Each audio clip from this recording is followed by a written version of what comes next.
In this guide, I'm going to show you how you can add a shared calendar here in Outlook. Before we do get into this guide, make sure to like the video and subscribe to the channel with all notifications on. It really does help the channel and lets us know that you want more content like this. We'd greatly appreciate it. And if at any point that this guide you do have any questions, just ask them down in the comment section below and we can help you out further. I'm going to be doing my best to reply to every single comment down there. This is super useful if you want to check someone else's availability or keep track of shared schedules. To get started though, look on the left hand side and you're going to see a little calendar view on here. Go ahead and select that. And once you are on the calendar page, up in the top right corner, you're going to see either three little dots over in the far right, or if you're on the new version of Outlook, what you're going to want to do is just select add calendar right here. And it's going to take you to a page that looks like this, where you can go ahead and go specifically to add from directory, which you can go ahead and select an account if you have the other email for that, or you can go ahead and upload it from a file as well if you do have that file saved. It really is as simple as that. That is how you can go ahead and add a shared calendar and open it up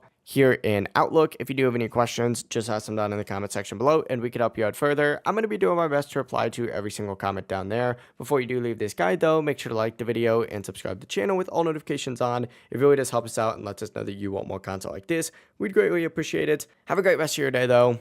Peace.